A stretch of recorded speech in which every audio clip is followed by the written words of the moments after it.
Right, what's happening guys and girls? Welcome back to the channel. Hope you're all doing really, really well. The sun is starting to come out. It is creeping towards spring and summer, and I don't know about you, are incredibly excited about the whole thing because this means we are getting closer and closer to getting out in our cars, and we have a real summer on the way. Can't wait. So you might have seen recently that I partnered with Velo Global and McLaren for their Velo E-Series. Now, when I got told about this project, I was like, okay, cool. It's got a slight competitive edge to it. We're going to be going down to the McLaren Technology Centre. There's going to be some special guests. I was like, all right, sounds good. How the actual thing turned out with me flying around McLaren for the day on a crazy kart, I wasn't expecting, but I tell you what, it was good crack. Like, I haven't laughed that much on a shoot for a very, very long time. I was really, really grateful to be involved, and do you know what? It just got me out of the house, get that competitive edge back into it, because it's been so long since I've actually done anything competitive. I haven't touched my drift car in so long. It was a really, really good way to get me back in the hot seat. Started off our day by sort of getting acquainted with where we were in the McLaren Technology Centre. I've never been there before, and I was thinking to myself, I was like, wow, this is like pretty much a spaceship in there. And then I found out that Rory Reid was hosting the day for me, so I mean that was a great start because I've worked with Rory quite a few times now and he is brilliant. So we were having a good laugh. He was introducing me up on the stage, and yeah, basically I had to find out what was the first competition that we were going to have, and it turns out it's this thing called a batang. Have I got that right? Batang? Maybe it's a batang. It's a reaction challenge. It's that thing where you slap the buttons as quick as you can. Slap the buttons, I like that. So obviously I was going to be against Els the Witch and our special guest on this reaction challenge, and of course I have to go first. You've got the leaderboard up there, you've got the people that have done it before. You've got Supercar Blondie, Craig David, Archie Hamilton. Archie was kind of the only one that I wanted to beat because I know that he's actually like a professional racing driver, so he should be pretty good at it. Turns out he was pretty good at it. I was a little bit too slow. How was that? It's really stressful. It's like awakened the competitiveness in me. My hands started shaking and I was like looking at the scoreboard trying to get better than that, but actually after a while I kind of relaxed into it. But it's mad though, when you've got all of the people and the cameras and everyone watching and it's really hot in there, you're trying to do the thing and it's really hard. My peripheral vision is not wide enough to see the buttons when they're all the way down here, but thankfully I managed to do it. But I mean, yeah, look, I've got octopus arms even imagining doing it. So that was our first challenge. Thankfully, I actually won out of our two guests. So I was like, okay, we're putting the day on to a good start. I never win anything, so I was like, yes. When we walked into the next challenge, I couldn't believe it when they pulled out a crazy kart. Now, you guys know at home, if you've been watching my videos, I spent the entire lockdown last summer playing on a crazy kart at home in Ireland with James. So as soon as they pulled out the XL ones, now these things are rapid. They've got the bigger battery, they've got the bigger range, they're faster. Could not believe it. I was like, oh my god, my favourite thing in the world, a drift crazy car. And the challenge was that we all had to, first of all, we had to decorate them. So we had to decorate these things with just an array of things that they found. I don't know whether they just smashed straight into Tesco's and just got all of the arts and crafts aisle and just dumped them on the floor. But that was pretty much what we had to do. We had to stick all this stuff on. So I was going to go for more of a pared back design.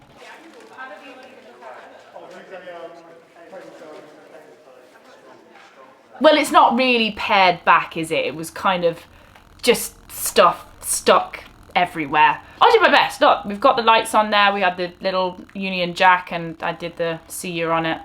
I thought it looked good. I don't know.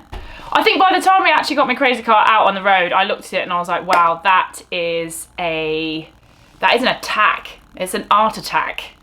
so I was going for a Brit bird vibe. So I was thinking red, white and blues. Blue mostly. And then a bit of red. But yeah, basically you've got the Union Jack flag, and then you have the nice little wing there with the bee on it, and I thought the see ya was a bit cheeky. And then you've got my seat soaker. That sounds absolutely awful. So I've got my seat pad here. All racing driver needs, you know, some padding.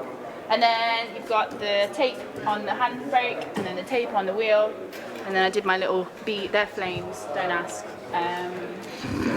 Reflectors, light safety, underglow.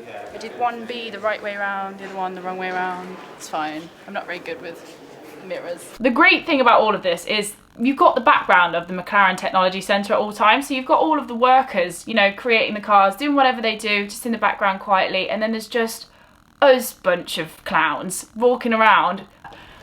That was me. So the next challenge was then that we were going to have to race these crazy carts through a predetermined little circuit, doing a little loop there and then back again to the start line. To be honest, I was totally ready for it. I was just excited to see how fast this thing could actually go. So I was coming around like flat on the handbrake, just enjoying myself. And I felt a bit bad because Els the witch has never even driven one of these things before. And I could just see her face and I was like, you'll be fine. I mean, they're quick. Not massively quick, but quick enough. And I was trying to teach her how to do the little handbrake thing, but to be fair, she absolutely smacked it. Oh, come on though, I had like an unfair advantage. Like I've been crazy karting the whole of lockdown, so this was just it on a bigger scale. Rory was just jealous. He can win the little slap bang thing. If we had time, I would jump in one of these right now and show you how it's actually done. So mine was fairly uneventful, whipped round, got it into all the corners absolutely nicely, and yeah, I actually managed to win that challenge as well. I feel like I was going to forfeit it to our special guest because I think he deserved it. His experience was far more eventful than mine. I have tears running down my face. Like, we can't say what happened, but at the same time, I was crying just watching him fight with this thing. It's the best. I don't know. It's the best crazy kart experience I've ever seen in my life. Beautiful moment. Top driving. So I won that. It's good. I'm really enjoying my day. I need to go get my makeup tapped up though because I'm streaming. Favourite reason to be here is to do that. I'm never going to come here again and not crazy kart. But it's brilliant, really good fun, loved it. So once we went from there, we then had to go through the spaceship and then we came to their e-gaming area. Now we had a couple of ambassadors from McLaren on side. So I had Ben Daly, which is one of their e-gaming champions. He's very good on a sim, that's all I know. I was chatting to him for a little bit about YouTube and things like that. So he does a lot of stuff with sim racing, and do you know what he was saying to me? I really should get into it. There needs to be more girls in the sim racing world, and I'd love to. I want to do it, but I just don't feel like I'm good enough. I spend a little bit of time on the sim, and I think, yeah, I could do this more formally. But then I'm crashing into walls. I'm upside down, and I lose interest in it. So when they told me that the third challenge was going to be a sim race, I was like, okay, this might be where it all comes unstuck. I've won 2 challenges so far. This is where it could all go horribly, horribly wrong. Kind of cool that we walked in there and we had our names all up on the wall there. I thought that was really sweet. I've never walked into McLaren and had my name on the wall before. Okay, so just done my car design. I've gone for a rather fetching, contrasting purple and Volt yellow. I like it. Hopefully you'll be able to see it when it goes flying over the grandstands. Or not. Don't mention crashing. Okay, chose my livery for the car. We're about to get strapped in, buckled up. We're going to a USA track. Hopefully it's not too many long straights and hairpins because otherwise I'm going into the gravel. But no, it should be good. I'm going to turn all of the assists on. It's going to be my secret weapon. We had to pick our cars and we were on a track and we had to do 3 laps against each other. The aim of the game at that point is just keeping 4 wheels on the track for the allotted time of laps. So I just concentrated on being like super smooth. I was quick-ish, but again, it was just about keeping consistency and keeping all 4 wheels on the track. Yeah, it's not slow and steady wins the race, but consistent and concise wins the race. Because I noticed that the other 2 had a bit of trouble when they were spinning out all over the shop. That actually ended up with me winning again. Did you win? I did! I won! I managed to keep it on the track. I think that's the main thing. That's very impressive from you to be fair. I know, that was a lot from me. You can tell I've been playing my sim. It's come a long way since we first delivered to your flat with James. Yeah, like I was upside down alley. This sounds awful, doesn't it? It just feels like I just rolled in there and just bossed all 3 challenges.